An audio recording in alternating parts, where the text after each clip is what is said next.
Bhardwaj homeo अस्पताल, Bhadawas gate, Rewari. महिलाओं को आत्मनिर्भर बनाने की बड़ी पहल आशियाना फाउंडेशन द्वारा। वर्षों से यह संस्था बच्चों के सर्वांगीण विकास व महिलाओं के उत्थान के लिए जिले के विभिन्न गांव व कस्बों में कार्य कर रही है। आइए सुनते हैं आशियाना फाउंडेशन की अध्यक्षा श्रीमती दीपा भारद्वाज से व उनकी पूरी टीम से। मैं जैसे अब इन्होंने बताया कि जैसे हम बच्चों को और औरतों को आगे लेके चल रहे हैं, तो अब जैसे अब इन्होंने कैंप शुरू करेंगे, तो ऐसे ही और भी पहले हुए हैं जो हमने कैंप या शिक्षा का माध्यम रखा है। उसमें सांस्कृतिक का मैं देखती हूँ, नृत्य का सिखाना या कथक सिखाना, वो सब मेरा रहता है अंडर में। और अभी इस चीज़ के लिए मैं बावल और भिवाड़ी भी होके आ चुकी हूँ डांस के उसमें जजमेंट के लिए। अब नेक्स्ट मेरा पटौदी है, ऐसे हम नानौर और रेवाड़ी में भी रखेंगे, तो ऐसे जजमेंट मेरा उसमें भी रहेगा। तो हमारे संस्था का यही रहता है कि आगे बढ़ें और जो ज़रूरतमंद है उसकी मदद करें। और हम आज के उद्यमी लोग जो इस संस्था से जुड़ना चाहते हैं, और मैं उनसे अनुरोध करूँगी जुड़ें और अपनी सेवाएं इस आशियाना फाउंडेशन के जरिए लोगों तक पहुंचाएं। मैं उनसे अनुरोध करती हूं, कृपया हमसे आशियाना फाउंडेशन से जुड़ें। धन्यवाद। और क्या कार्य कर रहे हैं फिलहाल और आगे के लिए क्या योजना है? इसमें यह है कि सभी उद्देश्य मेन यही है, ये जनरल भारद्वाज जी ने जो इस फाउंडेशन को चलाया, उन्हीं के पद चिन्हों पे चलते हुए उनके जो अधूरे काम थे उनको पूरा करने का संकल्प लेके हम चले हैं कि उनकी जो इच्छाएं थी वो पूरी हो। उनका मेन मोटो यही था कि कोई भी बच्चा अशिक्षित ना रहे और कोई भी बच्चा किसी पैसों की कमी के कारण बीमारी को ना झेले। तो और साथ में महिलाओं को लेकर मैं एक महिला के नाते मैंने महिलाओं के ऊपर भी काम किया है। उस जहाँ सिलाई सेंटर खोले, महिलाओं को ब्यूटी पार्लर के अभी कोविड काल में भी हमने उनको सिखाया और अभी सर्टिफिकेट डिस्ट्रीब्यूट किए थे, जिससे वो महिलाएं सेल्फ डिपेंड हो सके। अभी कितने लोग इस संस्था से जुड़े हुए हैं? अभी हमारी 30 महिलाओं की टीम है, उसमें अलग अलग हमने कार्यभार दिए रखा है। कोई सांस्कृतिक प्रकोष्ठ संभाल रहा है, कोई कानूनी प्रकोष्ठ संभाल रहा है, कोई फाउंडेशन के साथ मेन बॉडी में काम कर रहा है।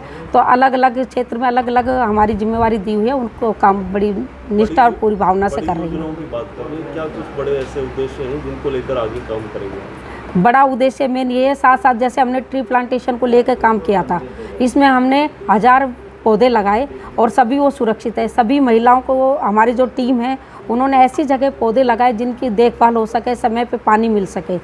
पार्कों के अंदर, स्कूल के अंदर या अपनी कॉलोनियों में उन्होंने ये पौधे लगाए हैं और उनकी नित्य प्रति वो देखभाल भी करती हैं।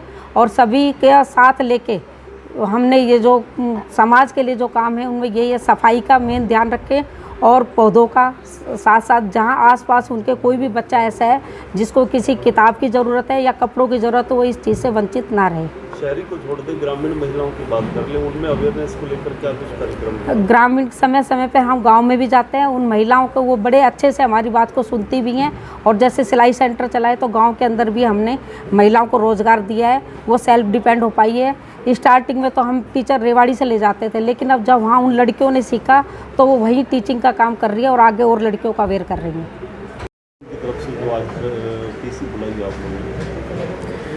सबसे पहले तो मैं अपना परिचय देना चाहूँगी। मैं नीरू भारद्वाज, आशियाना फाउंडेशन मीडिया प्रभारी। हमने आज प्रेस कॉन्फ्रेंस बुलाकर यह अपना प्रसार करना चाहे बेसिकली कि हमारा आशियाना फाउंडेशन क्या है, हम क्या काम कर रहे हैं अवेयरनेस के लिए, ताकि पत्रकारिता के माध्यम से, सोशल मीडिया के माध्यम से यह जानकारी लोगों तक पहुँचे कि आशियाना फाउंडेशन बेसिकली बच्चों और वुमेंस पे काम करता है एम्पावरमेंट के लिए। और आने वाले इस महीने में मई में ही 20 तारीख से हम समर कैंप ऑर्गेनाइज करने जा रहे हैं आशियाना बेबी क्रैच परिसर में, जो बच्चों के लिए होगा और बहुत जेन्युइन सी फीस के साथ स्टार्ट किया जाएगा, जिसके अंदर dance, music, no fire cooking, drama भी सिखाया जाएगा और ग्रूमिंग, कथक क्लासेस भी ऑर्गेनाइज की जाएगी। मुख्य तौर पर बात करें, अब तक कितने समय से ये काम कर रहा है और क्या कुछ एक्टिविटीज़ अब तक रही है? ये लगभग 18 साल से काम कर रहा है और जनरल भारद्वाज जी ने ये स्थापना की थी इस फाउंडेशन की, और उसके बाद हम कंटिन्यू कर रहे हैं इसे। बड़े बड़े प्रोग्राम्स में मैं बताऊं, बड़े प्रोजेक्ट्स में तो 2008 में हमने महेंद्रगढ़ से डूंडाहेड़ा तक कन्या बचाओ यात्रा निकाली थी, जिसमें स्केट्स के द्वारा हमने पैदल यात्रा की थी हर गली हर नुक्कड़ पे हमने ये अवेयरनेस दिया था कि बेटियों को क्यों बचाया जाए, बेटियों का क्या अस्तित्व है और क्यों ज़रूरी है। इस तरीके से हमने अवेयरनेस किया था। आगे उसके की बाद योजनाओं की बात कर लें, क्या कुछ उद्देश्य हैं आगे जागरूकता को लेकर के समाज के? जागरूकता हेल्थ के लिए हमने मेन मोटो लिया हुआ है हेल्थ का, कि हर महीने हेल्थ चेकअप कैंप ऑर्गेनाइज़ किया जाएगा स्कूल्स में बच्चों के लिए, वुमेंस के लिए, जिनमें नीडी को फ्री मेडिसिन्स भी प्रोवाइड कराई जाएगी। कोविड काल की बात कर लें, पीछे भी काफ़ी सारे कार्यक्रम आप लोगों ने किए हैं, तो इसी तरह से आगे और क्या कुछ रहेगा इस तरह का, ताकि ज़रूरतमंदों के लिए इस तरह की सामाजिक संस्थाएं और भी आगे आएँ? ज़रूरतमंदों के लिए समय समय पर हमने झुग्गीज़ में या अनाथ आश्रम में भी जाकर फल वितरण किया है, कपड़े वितरण किए हैं और उन्हें कुछ ना कुछ फ्री स्नैक्स वगैरह भी हमने प्रोवाइड कराया है। और क्लासेस भी चलाई है बीच बीच में, जहाँ पे उन्हें शिक्षा भी दी गई है। स्टेशनरी वितरण भी किया है कि पढ़ाई भी ज़रूरी है। तो हर पहलू को हमने ध्यान में रखा है।